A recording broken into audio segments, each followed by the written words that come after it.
EVM hack करता येतं, निकालही फिरवता येतो. अमेरिकेच्या गुप्तचर विभागाच्या हाती पुरावेत. अमेरिकेच्या गुप्तचर विभागाच्या प्रमुख तुलसी गबार्ड यांनी हा खळबळजनक दावा केलेला आहे.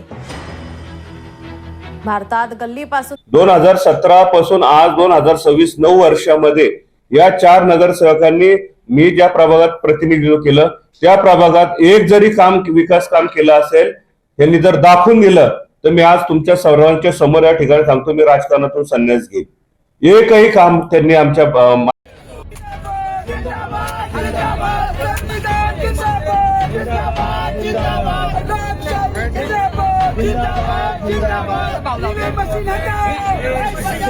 मशीन आहे ही इलेक्शन कमिशनची मशीन नाहीये.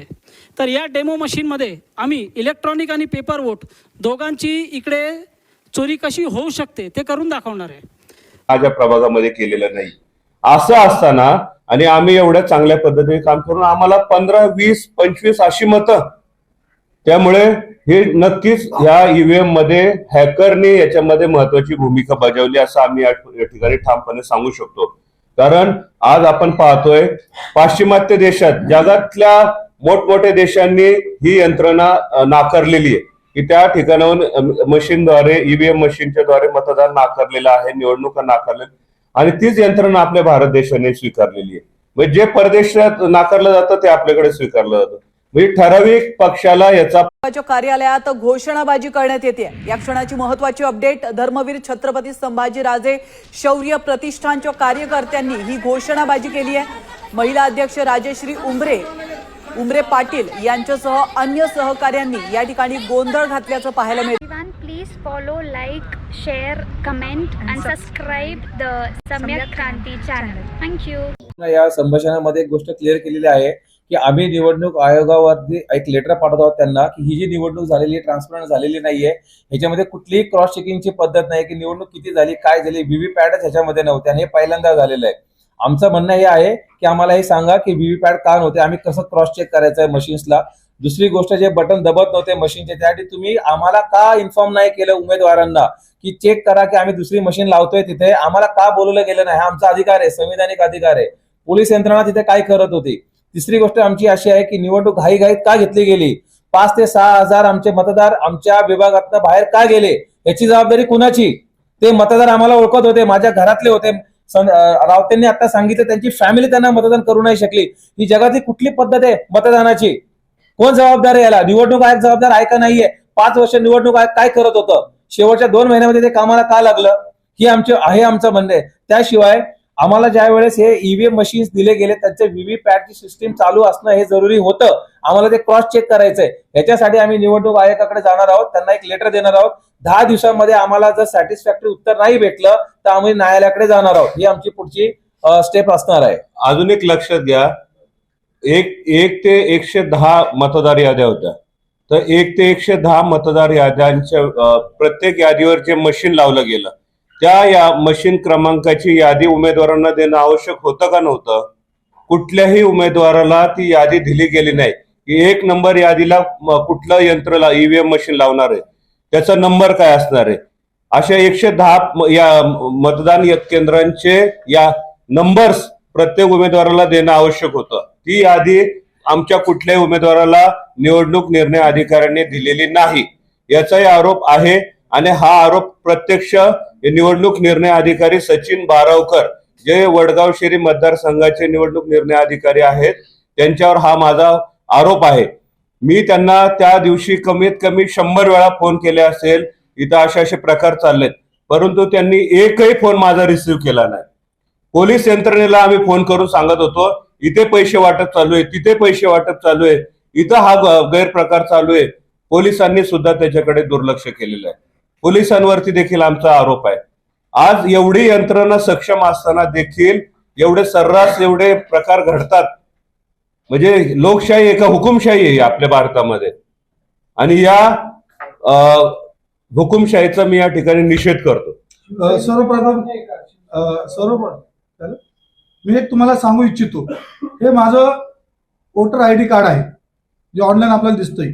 ह्यात माझा पत्ता लिहिला खेशेआळे दवाखाना ते सरकारीपर्यंत, म्हणजे माझ्या घरचा पत्ता.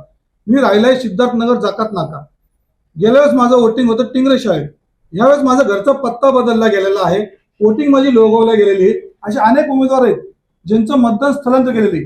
निवडणूक आयोग ज्यावेळेस याद्या तयार करतो त्यांचे पत्ते गायब करण्याच्या मागचं त्यांचं कारण काय होतं? मुळात सर्वांचे पत्ते गायब का केले? तुम्ही जेवढ्या याद्या बघा, माणूस राहतो एका जागी, पत्ता वेगळ्या जागी, मतदान केंद्र तिसऱ्या जागी. हा निवडणूक आयोगाचा सगळ्यात मोठा घोळ आणि हा मोठा स्कॅम आहे. त्यानंतर आपण त्या ठिकाणी ज्यावेळेस हे होतं बटन दाबायला जात होतो त्यावेळेस ते धनुष्यबाणासमोरील बटन दबले जात नव्हते आणि काही मतदान केंद्रातले अधिकारी त्या मशनीचे जे फोटोग्राफ ठेवून असे होते की बाबा इथं 4 कमळाला मतदान टाकलं तरच तुमचं मतदान पूर्ण होईल, हे स्वतः अधिकारी सांगत होते.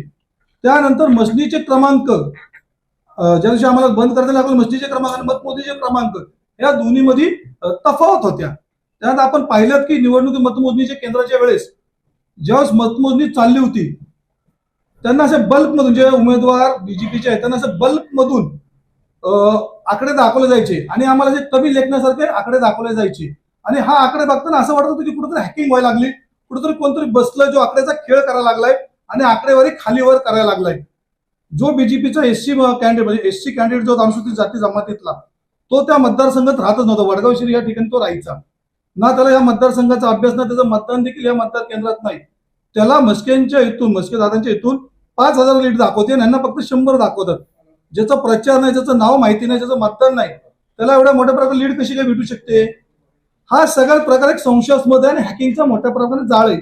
ज्या ठिकाणी सर्वे दाखवतात की या ठिकाणी शिवसेनेचा उमेदवार, रिपब्लिकन सेनेचा उमेदवार हा सर्वात पुढे हा जिंकून येईल, अचानक तुम्हाला माहिती अचानक 5:30 पर्यंत आम्ही त्या ठिकाणी सर्वजण मतदान केंद्रावर होतो आणि त्या ठिकाणी आम्हाला कळतं की 38% मतदान झालं. त्यानंतर 38% मतदान कुठलाही अधिकारी फोन उचलायला तयार नव्हता की मताची टक्केवारी करून, आमचाच नाही पत्रकारांचा असून कुठलं आणि एजन्सी त्यांचे देखील ते फोन उचलत नव्हते, मताची टक्केवारी कळत नव्हती. 10:30 आम्हाला अचानक टक्केवारी कळते की 52.93 पॉईंट पडलं, म्हणजे 53% मतदान पडलं. म्हणजे 38% वरून 16% मतदान कसं काय वाढलं?